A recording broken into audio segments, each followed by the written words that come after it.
40 hours. So I'm, in the warp zone. Okay, what we're going to talk about is the MHC. You have already been told by Dr. McCallip the structure and its role in immune response, specific immune response, especially antigen presentation and recognition by T cells. What I'm going to talk about is what the genes are, what the gene products are, how they associate to make those molecules that he showed you. Okay. I will also talk about its relevance in transplantation, organ transplants.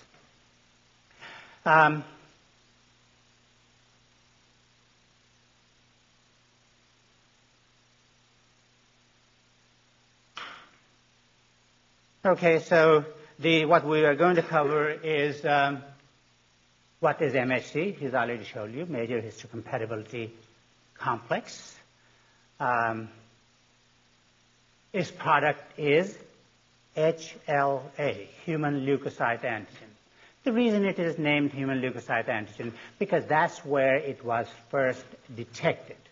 And for a long time, leukocytes were used to, they still are, to recognize, identify the antigenic makeup of a person who is either a donor of a transplant, an organ donor, or a recipient of an organ transplant.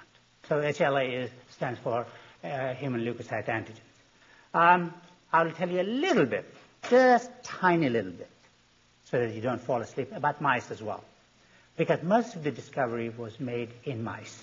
And you may come across in your text and in some other experimental sort of demonstration of certain immunological phenomena, mice or mouse tissues. And in mice, it's known as H2. And obviously, there's an H1 and H3 and H4, but you don't have to concern yourself with those. Okay? In addition to the major histocompatibility antigens, there are a number of minor histocompatibility antigens as well. And why are they important, although I'm not going to talk a lot about it because there are that many of them? Because they also contribute to the fate of graft. And if you have got lots of disparity between the recipient and donor in minor histocompatibility antigens, then graft can just as easily rejected, as quickly rejected as the disparity in major histocompatibility antigens in MHC. That's about all I will say about minor. So that just you have some appreciation that it's not the major histocompatibility antigen that is all that controls graft rejection. The significance, role in immune responses, you have heard a lot about it. And since it has a role in immune responses, it also determines our susceptibility or resistance to certain infections. Teleologically, of course, we have evolved to have those MHCs that protect us. And consequently, susceptibility to infection, also autoimmune diseases are associated with MHC. There are a number of diseases that are associated with MHC. Its major role in certainly clinical medicine is transplantation. Okay? I have explained those in slightly reverse order. Okay. Transplant. The practice of transplantation goes way back in history. Okay? But people again and again experience that the organs or tissues that are transplanted, they are usually rejected because there are genetic differences between individuals of the human species at least, and outbred animal species as well. And one cannot just transplant grafts and expect that it will survive. To give you a few differences or what the terminology is, autologous. refers to self-graft.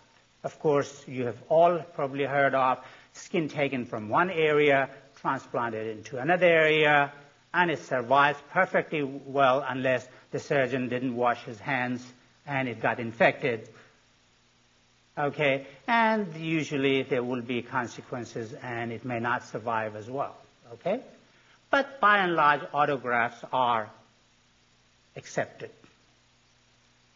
Then there are isografts. Isograft, isologous, like isotypes, Dr. Mayer used the word, means they are different members of the same species.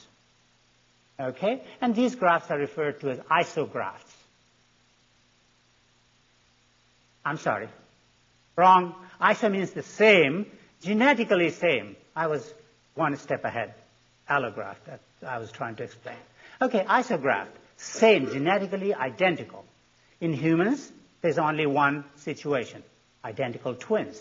So if you have an identical, those of you who have identical twins, you're not short of organs. Just take anything you want from your identical twin, and it will survive. Okay? In animal models, where a lot of experimentation has been done to establish principles of transplantation, there are inbred mice that have been bred, brother-sister mated, for hundreds of generations, and so one mouse is genetically identical to the other. And you can take skin from one to the other and transplant. As a matter of fact, MHC was discovered that way because there were different kinds of inbred animals. And a lot of experimentation showed where the genes were that determined what the fate of graft will be. Okay? And then there are homologous, different members of the same species. Allogeneic is also referred to as, and the graft itself is referred to as allograft. A graft coming from one individual of the species transplanted into another member of the same species. Okay, and then there are heterologous or xenograft, foreign grafts. And the reason I'm mentioning it, because there is a trend and tendency to use organs from members of other species. Pig, heart valve, you probably are all familiar with. But there are other organs being harvested and tried into humans, particularly chimpanzees. Okay, so those are some definitions. Now, let's look at a little quiz or little experimentation in mice. As I told you, they are inbred. And you can have, okay, I'll take the other one.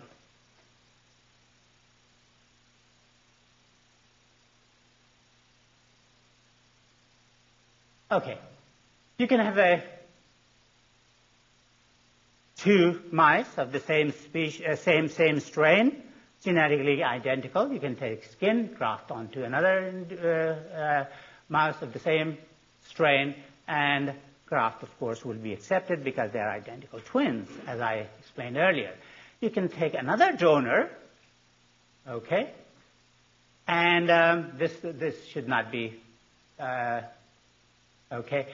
This is donor, and then take from their graft and transplant it to another genetically different mouse, and it is going to be rejected.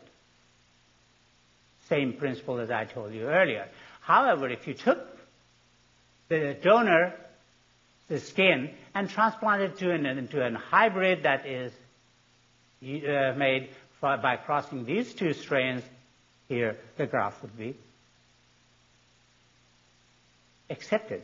Because the recipient, come on, finish that sentence. The recipient has the tissues and antigens same as the donor. Okay? Because it shares half of the genes of the donor. Conversely, if you took the skin from a hybrid and transplanted into the recipient, it is going to be rejected because there's a diversity of one half of the genes. And this phenomenon, the rejection of the graft by a recipient, is sometimes also referred to as host versus graft reaction. Host is reacting against the graft, yes. How the graft is accepted? Okay. The recipient is here. It has, let us say, all the antigens referred to as A. Okay? And this donor was B, but this host, this donor, has got A and B both. So for this recipient, the A part is foreign. Half of the antigens are foreign. So it's going to react against those. Okay? On the other side, the recipient has got everything that the donor might have. Everything. Okay? All right. Now, the other, I will tell you,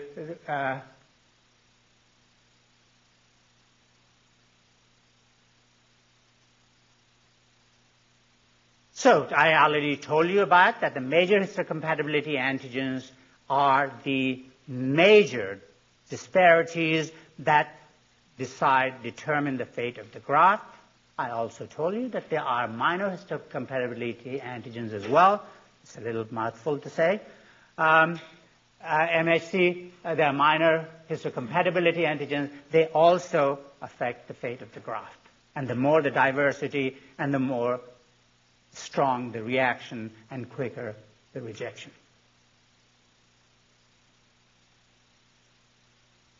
And that's what I just said. Okay?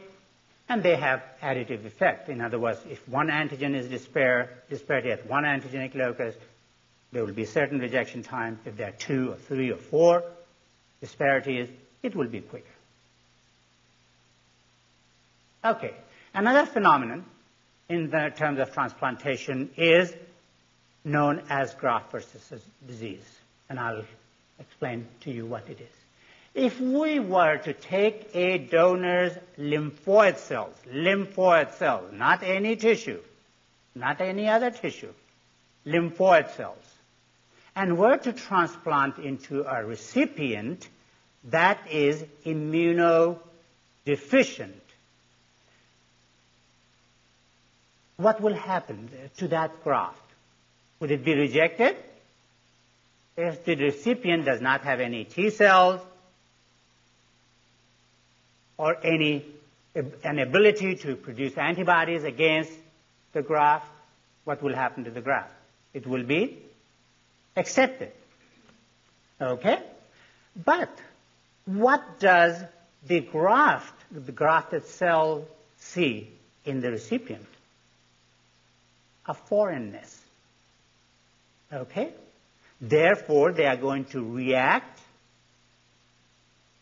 proliferate, produce different cytokines, activate different cells, lead to production of antibodies and cytotoxic cells, and they are going to do their best to damage the host. And that's referred to as graft versus host disease. And the examples here are, by this recipient had been made immunocompromised by radiation, given the donor cells that were immunocompetent cells, those cells proliferated, made the recipient sick, and finally it succumbed to death. Okay, the same thing is observed if you were to use that hybrid, remember? And the hybrid will accept anything from either of the two parents, right? And it will accept immunocompetent cells. Immunocompetent cells will divide, proliferate the same way, and ultimately cause death of the recipient. Well, it is not a situation just with the mice. You probably all know of bone marrow transplants. Okay? Human bone marrow happens to have a lot of immunocompetent cells. And the recipient is usually made immunocompromised so that it can accept the graft, like in the case of leukemias. And that is essentially what happens. Here is the leukemic individual immunocompromised by high-dose radiation, given immunocompetent cells, bone marrow cells, and the result is the same in humans. And if one were to look at some of the manifestations, those are severe erythematosis, severe rash, destruction of gut epithelial cells, severe bleeding, and in severe cases, if it is not managed properly, death. Yes? What if even the T cells that have not recognized self against non-self before the premature T cells, so they go to time? If they are premature T cells, they are not going to react, and that's a very good question. When we come to tolerance, we'll talk a lot more about that principle. But essentially, remember that if there were no immunocompetent T cells in the bone marrow, they are going to go into the host thymus, and that's where there will be positive selection, and then negative selection to eliminate those cells that were going to react against that recipient. So when the cells come out as mature, differentiated T cells, they are not going to react against that recipient. They're self-tolerant. Okay? So essentially, that's what really is the whole principle, that you make the individual immunocompromised and then reconstitute its cells with the donor cells that are going to differentiate into full component of both T and B cells and monocytes and macrophages and other cells. Because the bone marrow is the source for the pluripotential stem cells. Okay. Now let's talk about switch gears and talk about human MHC genes. Human MHC genes, they are classified into two groups, class 1 and class 2, as Dr. McCallum told you already. In between, there is also a class 3 MHC. Why they call it MHC? It is just because it is in the same complex and in between class 1 and class 2. Otherwise, it has very little to do with transplant rejection. What it does have the genes for is different cytokines and some complement products, and that's all I am going to tell you about class 3 MHC. Okay? It also has some genes for those other regulatory proteins that Dr. McCallum talked about, that like a transporter protein. Okay? All right. So let's come back to class 1. There are 3 loci, A, B, and C, or if you want to have them in sequence, B, C, and A. They code for an alpha chain of class 1 MHC. Remember, the class 1 constitutes an alpha chain and a beta chain. The class 2 loci, they are DP, DQ, and DR.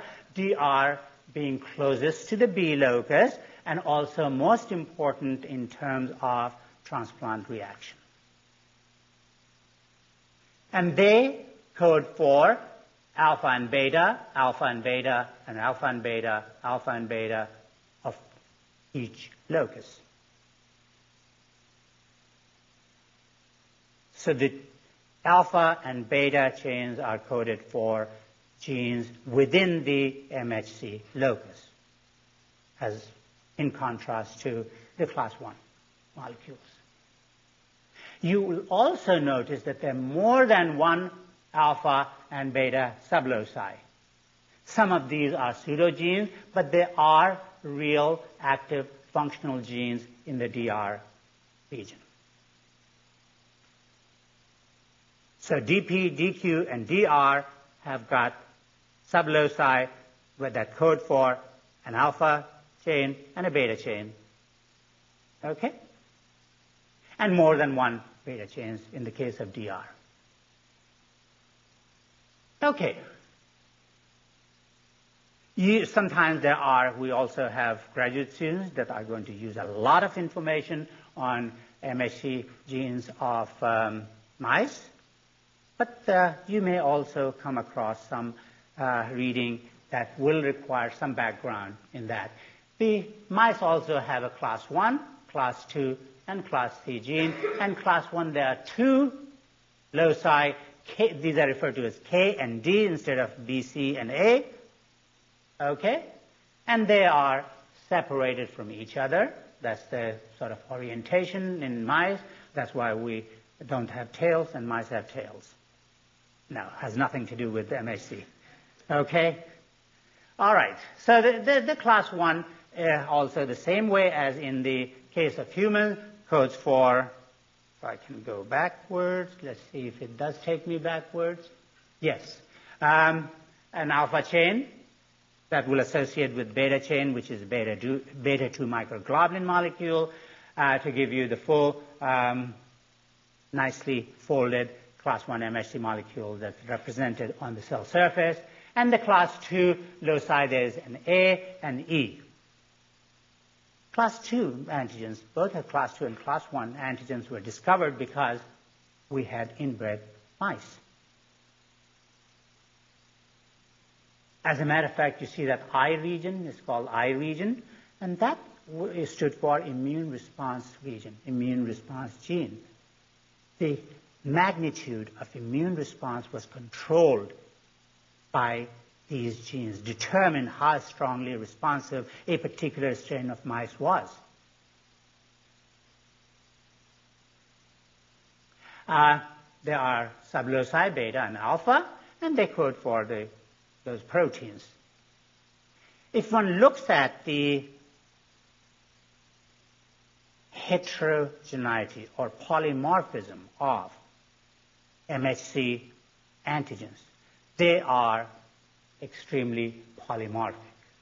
These are the specificities that are distributed among the population. So if you look at over 200, and it's only increasing, DR genes, then there are about 200 C to about 40, over 40 A, C, and close to 90 A region genes.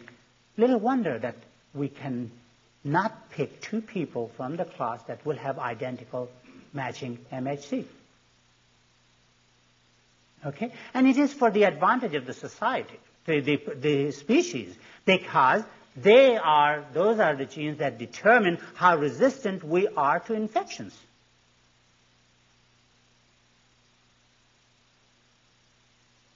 MHC was not created to make us reject transplants. It evolved to protect us. So the bottom line is that MHC products are highly polymorphic, many forms. Different individuals of the species have different forms of the same molecule.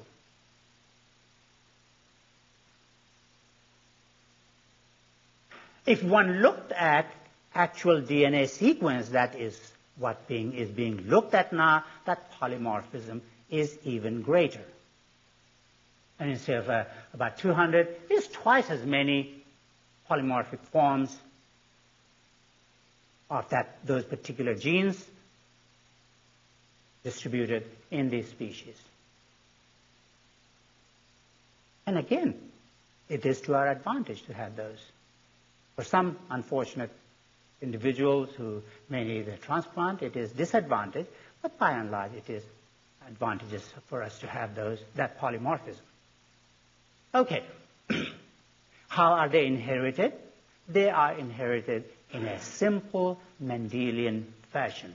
And if we were to take a hypothetical family, Jack and Jill couple, and if they have certain haplotype, and haplotype is a group of genes that travel together, okay? That is on the same chromosome and travels together. And if we hypothetically say, well, they are DP1, DQ1, DR1, B1, C1, and A1, and Jack is heterozygous and has a set of same genes from the other parent, and likewise, Jill has got 3 and 4 haplotypes from the 2 parents, and if they have got 4 children, Bo, Kim, Mo, and Lee, they will have a combination of the genes, MHC genes, represented by 1 and 3, 1 and 4, 2 and 3, or 2 and 4. So simple Mendelian fashion. We inherit those antigens, MHC antigens, from each parent. Now, MHC products on the cells. What are the products on each tissue cell? Alpha chain, and that gets associated with a beta-2 microglobulin molecule, and together they are expressed on the cell surface. If an individual had a defective beta-2 microglobulin, they will not be able to form class 1 MHC and express it on their surface. And when we come to immunodeficiency diseases, we'll address that issue again, because there are diseases, there are conditions in which an immunodeficiency of T cells exists because of the lack of proper functional beta-2 microglobulin. So beta-2 microglobulin is essential for the class 1 MHC to fold properly and be expressed on the cell surface.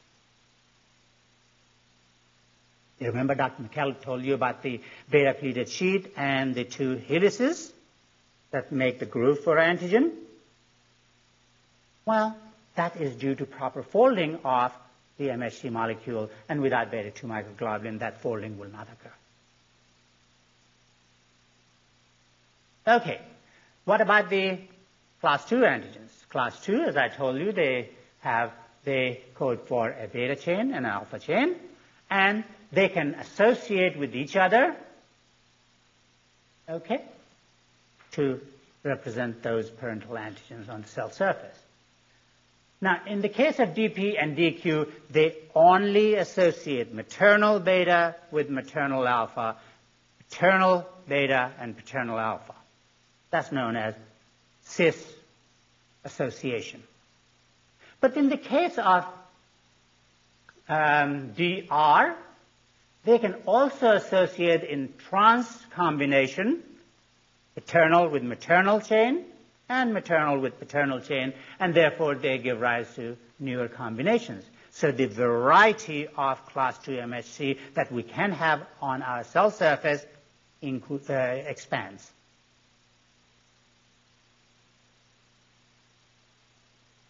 Okay? Everything is clear so far? You with it? Good. And also, I also told you that the DR region has also more than one beta chain, and therefore there are further few more DR molecules that we have got on our cell surface. So the class 2 molecules, there are more in numbers on our cells that have those than more than the genes will predict, at least.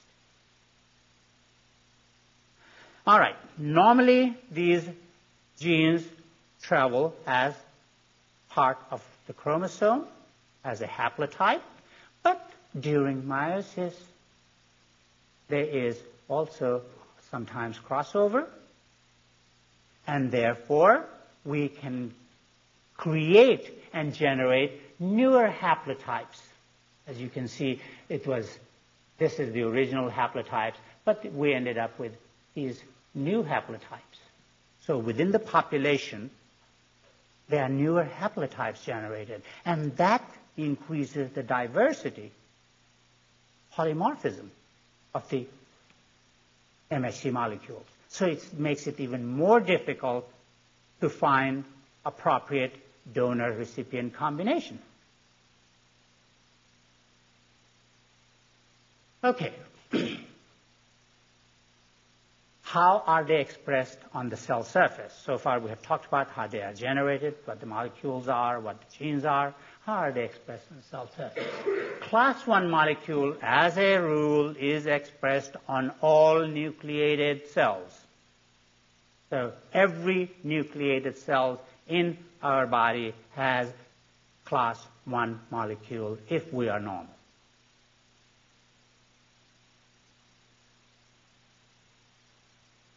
However, class 2 molecule is not expressed on all cells. They are expressed only on antigen-presenting cells. And what are they? Those are dendritic cells, B cells, and macrophages.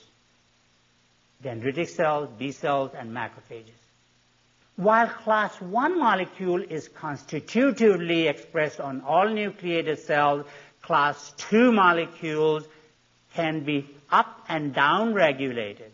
And I think Dr. McCallum has told you that interferon gamma is one of the cytokines that can upregulate class 2 MHC molecules and make the cells better presenter of antigens.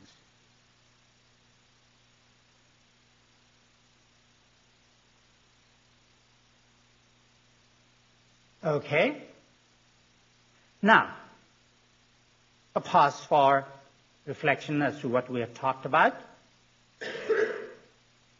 Just go ahead and reflect on it, and if you have got any questions, come up with any questions. We'll answer that before proceeding to the next section.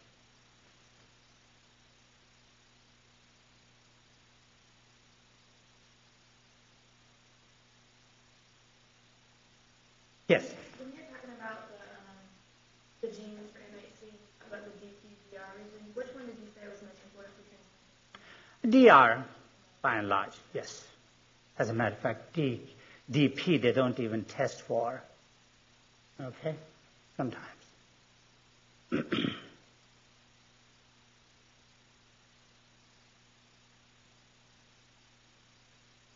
Any other questions? Okay. So we are comfortable with what we have covered so far. Now, we're going to talk about a little bit about lab. Okay, some experimentation. And your name is? Jessica? And you are, sir? I'm Chris. You are Chris, okay? You're not identical twins by any means. That would be freak of nature if you were identical twins. Okay? And the experiment was done. Jessica's blood, we took a few cc's of her blood, isolated the lymphocytes, and we took another few cc's of blood from Chris, and we isolated those lymphocytes as well. Mononuclear cells, mononuclear leukocytes. And we put them into test tubes, different test tubes, either by themselves or together with, mix them together. Okay? And since they were not identical twins, they did not get along with each other, and they decided to react against each other. And the product of that reaction was, after about 4 or 5 days of incubation in test tubes, that they started proliferating, and we could detect that proliferation by adding DNA precursors, tritiated thymidine, and count the radioactivity. Okay? That's simple biochemistry and simple biology. You put DNA precursor like thymidine, and it's radioactive. If cells are dividing, the cells will become radioactive, and we could measure radioactivity. And we measured the radioactivity. There was very little mitosis in Jessica's cells, very little mitosis in Chris's cells when they were separated from each other. But when they were mixed together, boy, they proliferated. About 100,000-fold compared to controls. Okay? That's the observation long time ago in the 60s. Okay? Then it was traced. What was the cause for that proliferation? And what turned out that Jessica's B cells and monocytes that had class 2 MHC stimulated T cells from Chris, and Chris's T cells proliferated, divided, and vice versa, his antigens on his B cells and T cell and monocytes stimulated Jessica's T cells, and they proliferated as well. And if we were to irradiate one or the other, there will still be proliferation of the non-irradiated one-way stimulation. And this was referred to as mixed lymphocyte reaction, or mixed leukocyte reaction, MLR. Later, further investigation into it, what was on Jessica's B cells and monocytes that stimulated Chris's cells, turned out that it was the class 2 MHC molecule that was different from Chris's T cells, Chris's class 2 MHC. And it is the class 2 MHC on Jessica's cells that activated T cells to produce different cytokines, IL-2 in particular, and those IL-2 molecules led to further proliferation of his T cells. Okay? So everybody is familiar now with MLR. I'm going to go one step next. Okay. And let's look at what I have got here. I'll describe to you MLR in a graphic form. Here are Jessica's monocytes or macrophages. They have both class 1 and class 2 molecules. Okay? Chris's T cells come along. They interact with the class 2 MHC molecule there. They produce cytokines, particularly IL-2 is very important. IL-1 is also important that is produced by those monocytes, macrophages, and they cause the T cell proliferation. And that is what I refer to as MLR. That's the graphic form. Now, instead of incubating it for 2 to 3 days or 4 days, I let that culture go on for another couple of days. And if I were to harvest the T cells from Chris that were stimulated by Jessica's B cells and monocytes, her class 2 antigens, I will observe that those T cells, among those T cells, there were cells that can kill Jessica's fibroblasts that have only class 1 molecule. Induction of cytotoxic cells. And those were T cells, and those were CD8 positive cells. The cells that went into proliferation during MLR were CD4 cells, and the cells that were generated as cytotoxic cells, those were CD8 cytotoxic cells. And you have already been told that, right? The CD4 cells recognize which molecule? Which class molecule? Class 2. And what do the CD8 cells recognize? Class 1. Okay? However, once they were induced to become cytotoxic, they did not need class 2 disparity. They only recognized, remember, cytotoxic T cells recognize class 1 MHC to cause cytotoxicity. Now I'm going to first present that diagrammatically here. CD8 cells. Okay, here they are, and they have they're interacting with class 1 molecule MHC here. And what cytokines did these cells produce? They produce IL-2 and interferon gamma. And remember, just a few minutes ago, Dr. McCallum told you that interferon gamma is the co-stimulator, second signal for these cells, and that interacts with that, causes proliferation of these cells, and some of these cells mature to become effector cytotoxic cells, and when they associate with class 1 molecule on the fibroblasts or any other cell, they are going to cause lysis, apoptosis and lysis. Okay? And that is not just test tube phenomenon. That is what happens when an organ is grafted. Okay? Because there is a reaction that starts right away without processing of the antigen by the host or anything else. Okay? Mixed lymphocyte reaction like phenomenon, and then generation of cytotoxic cells, and all those cytokines that are generated that activate macrophages, activate NK cells, and they cause damage. Later on, of course, the antigens from the donor is going to be processed by host macrophages and dendritic cells and APC, and they're also going to produce antibodies that are going to combine with the grafted tissue, activate complement pathway to the lytic stage, and cause damage. Okay? There was a question. What happened to self-image? Good. I wait for that question. And I'll tell you what happens. Remember, how are the T cells? That is a contradiction of self-recognition, right?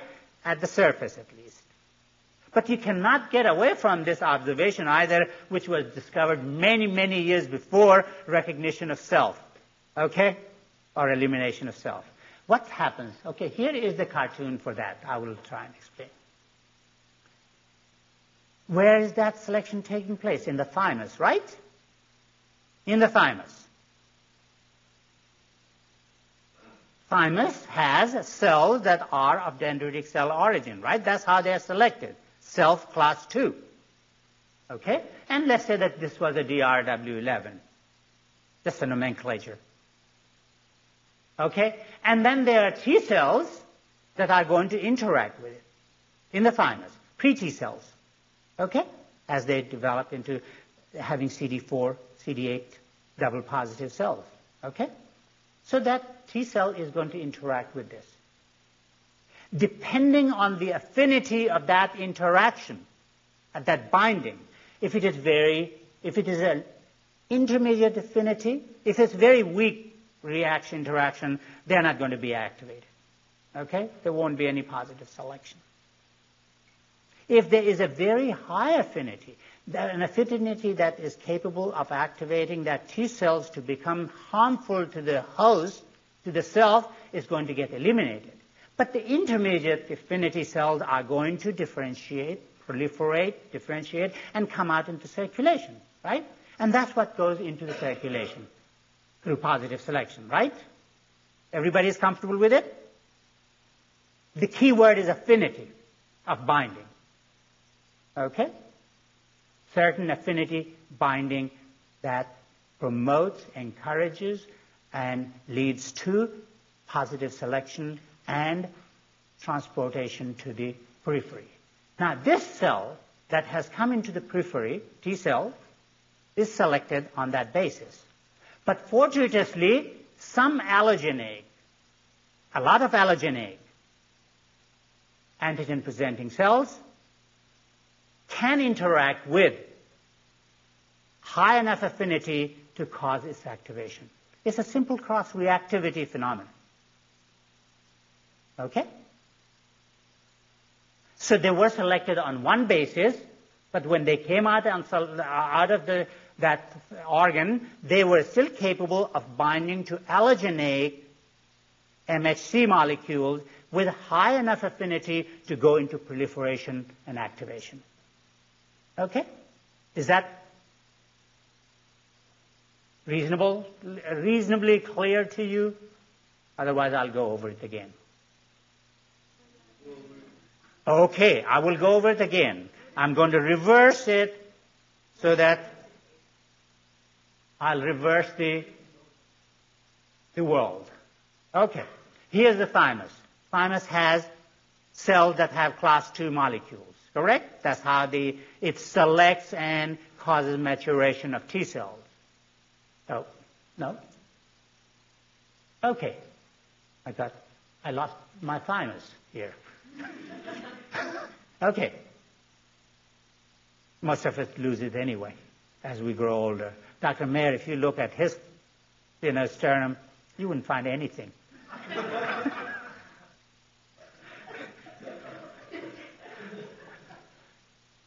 Not even a heart.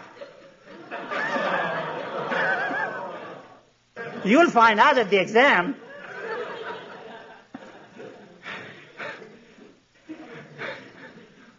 Okay. So, young folks like you and me have got dendritic cells and the cells that have got class 2 molecules. And I'm saying class 2 molecules just for the selection of CD4 cells.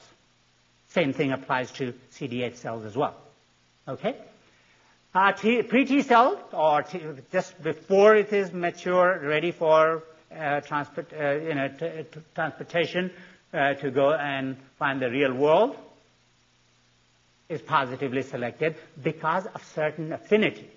If it was high enough affinity to cause damage to cells, okay, proliferate in response to self-antigens, on self-MHC, it is going to be killed. Apoptosis. If it was very poor binder, it will not be selected at all. So it's the intermediate affinity cells that are selected, transported, and they come to the circulation. Okay? However, from the circulation, if they're taken out, from Chris's circulation, they're taken out and mixed together with Jessica, yes. Jessica's antigen-presenting cells, they will bind with enough affinity that will activate them to proliferate. Okay? So it is just fortuitous selection that can bind with allogeneic cells with enough affinity to get activated. Regardless of what antigen is in that cleft, regardless, as a matter of fact, they will not proliferate anymore if that antigen was foreign. So the APC that are antigenically different are not good activator, antigen-specific activator. Okay? That activation is just because of the binding of the MHC in that cleft, in that TCR. Okay? So that's the basis for MLR. And the same basis is for development of cytotoxic cells as well. No antigen specificity, just recognition of MHC molecule, alloreactivity. Okay. So, what have we got left? Mechanism of rejection, very quickly, and then I'll let you read, or it's a block so I can catch up. A mechanism of reaction, just, again, the basic immune response. I'm just putting together here as a cartoon. The class 2 MHC combining with CD4 produces IL-2, TNF-beta, interferon gamma, and these are the cytokines you've already heard about. And those cytokines can act on macrophages, cause them to become activated. And activated cells produce TNF-alpha and nitric oxide, and those are harmful. TNF leads to apoptosis. You were already told just a few minutes ago. And NO2 is also a toxic molecule. You know that from your pathology. Inflammation. Okay, inflammation, damage to the graft bedding, damage to the circulation that is providing nourishment to the graft, and the graft is damaged. They produce IL-2, 4, 5. Those are the cytokines needed for activation of B cells into plasma cells, becoming plasma cells. Plasma cells secrete various types of immunoglobulins, and immunoglobulins will bind to the tissue. That's the specific activation. Okay? They cause lysis in the presence of complement, or in the absence of complement, the K cells that Dr. Mayer talked about. ADCs cause antibody-dependent cytotoxicity, or they will produce, they will obviously producing IL-2 interferon gamma that can activate the pre-cytotoxic T cells to become cytotoxic, and they are going to cause damage, become lots of granules, and they will in turn cause damage to the allogeneic graft.